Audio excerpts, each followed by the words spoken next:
The Axis powers have waged aggressive land war on 3 continents, attacking the Allies as well as their colonial possessions. But what did those colonial troops look like, and how were they formed? Well, today I will look at some of them.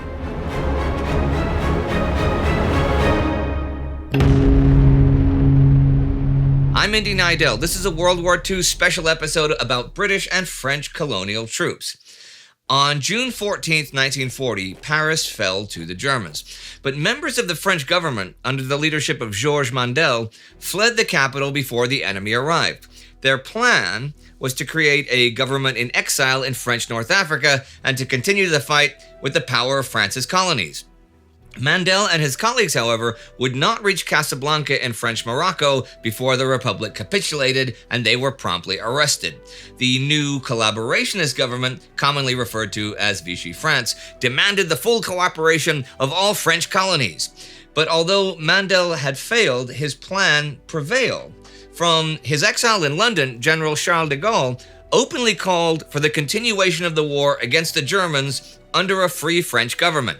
Mainland France might be occupied, but the French Republic still existed if its empire chose to fight for it.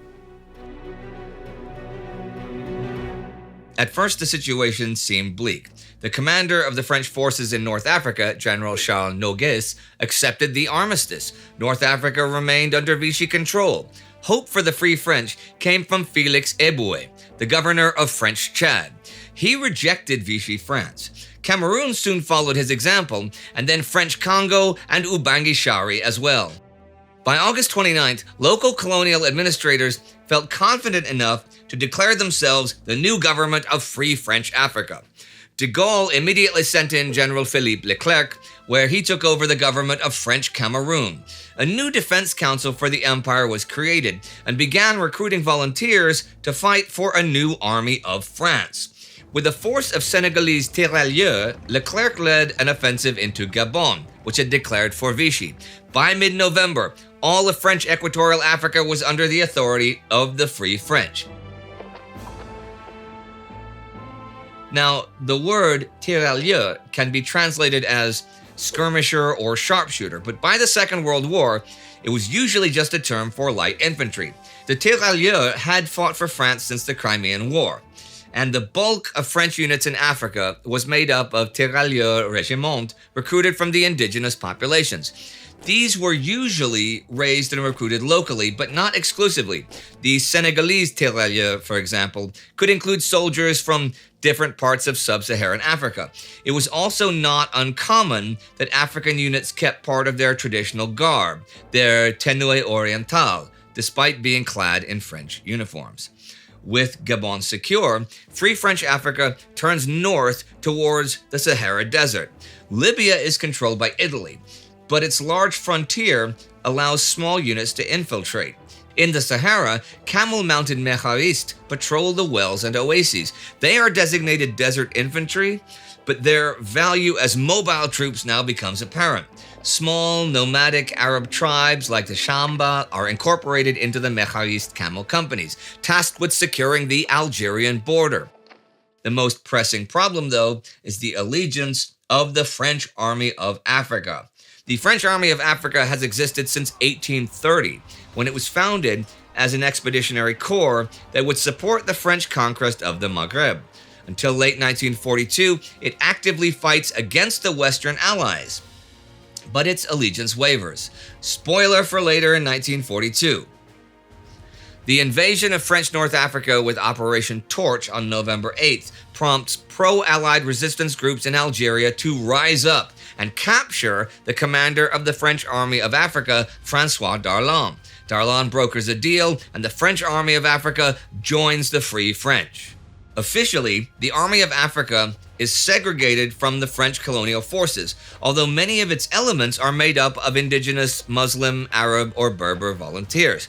This includes the Spahis, the Goumiers, and several Tirailleurs regiments. The higher officers are always French, but promotion up to the rank of captain is open for colonials.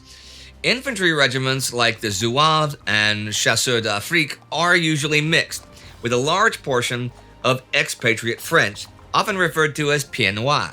The Spahi brigades have served the French as light cavalry since the occupation of Algeria in the 1830s. Often recruited from irregular tribal warriors, the chasseurs Spahi are tough and reliable. The Goumiers were originally from Algeria as well, but were reorganized after the French intervention in Morocco in 1908. Recruited from mountainous warrior tribes, the Goumiers are natural mountain infantry, known for their aggressive close combat style and night fighting skills. Other than in Africa, France also has colonial troops in the Far East. In October 1943, France creates the Forces Expéditionnaires Françaises en Extrême-Orient. I'm just pausing because that was a big mouthful for me. To fight the Japanese and ultimately liberate French Indochina. A specialized commando group, the Corps Léger d'Intervention, is trained in French Algeria and sent out to support the anti-Japanese resistance in East Asia.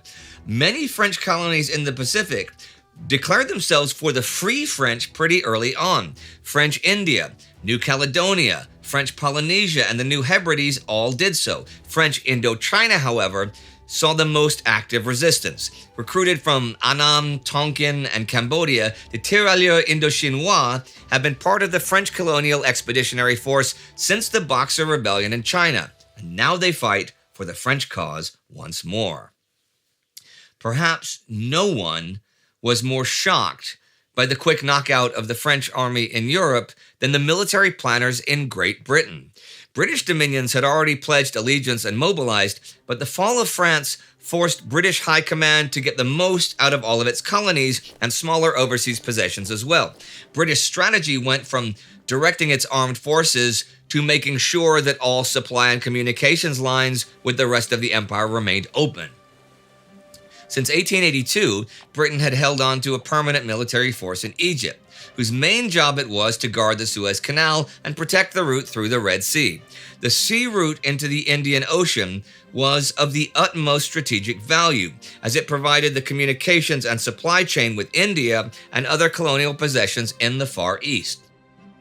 By mid-1939, Britain had created a unified Middle East command, which combined control over all British territories in the Middle East and the Mediterranean under General Archie Wavell. After war broke out with the Axis powers, Italian forces pressed towards Sudan and Kenya from their East African possessions, and the French army of the Levant eventually threatened Palestine and Iraq.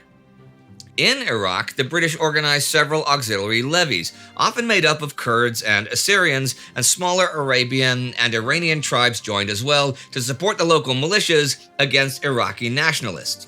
In Jordan, the Arab Legion was called in to fight during the Anglo-Iraqi War and the subsequent campaign against Syria.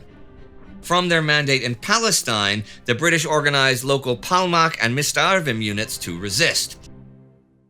In the East Africa campaign, locally raised African divisions fought against Italian forces in 1940 and 1941. British command was quick to take over direct control of the troops available in Uganda, Somaliland, Rhodesia, Sudan, and Nyasaland. In Sudan, the Sudanese Defense Force was mobilized. That was among the most well-equipped British colonial forces, as it was outfitted with howitzers and machine gun batteries. They were also reinforced by an Indian infantry division and a group of Matilda tanks. The fighting in East Africa was dominated by mobile reconnaissance forces and motor machine gun companies like the Gazelle Force or the Gideon Force. They were organized to operate for the safety of Anglo-Egyptian Sudan or conduct raids deep into Eritrea or Ethiopia.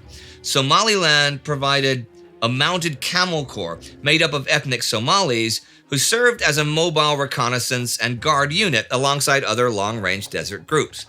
Their main task was to support supply convoys through hazardous countries and make sure gasoline and food trucks were not ambushed or raided by bandits. The Somalis were further mechanized and supported by troops sent from Rhodesia, who provided an armored corps and a security force. Often acting in cooperation with South African regiments, they fought as mobile reconnaissance units. Additional divisions and brigades were raised in East Africa. The King's African Rifles in Kenya had been a small group during the interwar years, but by March 1940, the KAR fielded over 20,000 men. Modeled after the Royal West African Frontier Force, another division was raised on the Gold Coast of Ghana and a 3rd African Division in Nigeria. Small native military corps were raised as well in Basutoland, Bechuanaland, and Swaziland, where several hundred men served as militia and laborers. Recruitment was done through the colonial administrations and often went down to the local tribes and their chieftains. Once the Suez Canal is no longer in danger, some African units are sent east to face the Japanese on the Indian-Burmese border. For example, the Royal West African Frontier Force and parts of the West African divisions are attached to the Chindits and sent into the jungle. The Chindits themselves are a mix of British, Indian, and Nepalese Gurkha troops, specializing in small group raids, reconnaissance, and long-range penetration missions. They are trained in the jungles of India and fight a relentless war through hostile terrain. Now, the British Indian Army presents the largest pool of manpower for Britain by far. Although British colonial rule is questioned and talks about colonial status and further independence create political turmoil in India, the British Indian Army is in itself a mighty weapon. From a pre-war force of 130,000 troops, the volunteer army grows to 2.5 million during the war, which, while I think about it now, seems to me would make them the largest ethnicity in the British Army. I don't know the exact numbers, though, but, well, we can look it up. But it's something to think about. 2.5 million during the war, anyhow. Although very much lacking in tanks and mechanized units, it provides a professional force. And with the Japanese army advancing into Burma and taking Singapore, the defense of India is now of vital importance for the British Empire, though the British Indian Army supplies units for pretty much all theaters of the war. British Southeast Asia Command mobilizes the smaller colonies as well. In Ceylon, a local defense force has been mobilized to defend the colony in case of Japanese attacks. Made up of British and Ceylonese volunteers, they also give support to the Seychelles and the Cocos Islands. The Royal Hong Kong Regiment was mobilized to react to Japanese hostilities. This was a rather small auxiliary force, raised like a local militia under the command of the colonial governor of Hong Kong. Most of the volunteers were Europeans that were provided with an armored car platoon. The Canadian Royal Rifles also manned the Hong Kong garrison. They were all instrumental in the defense of the colony, and the survivors of the Battle of Hong Kong go on to fight with the Chindits and Gurkhas in Burma. Even on the Solomon Islands, a labor corps has been established consisting of native Solomon Islanders to support the military posts of the British Solomon Islands Protectorate Defense Force. It was and is not just soldiers the British and French raised and recruited. Many, many thousands of people have been recruited into labor battalions and sent out across the empires, from building railroads to tunnels, bridges, and fortifications.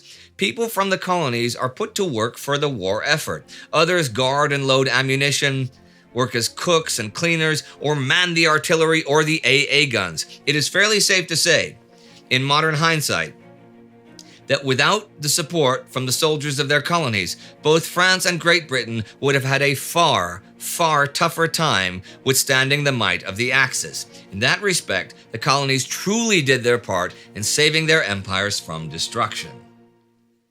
If you'd like to see another nation's attempt at empire building from just a decade ago, you can click here to see Italy's Libyan adventure in an episode from our Between Two Wars series, Season 1, right there, any minute now.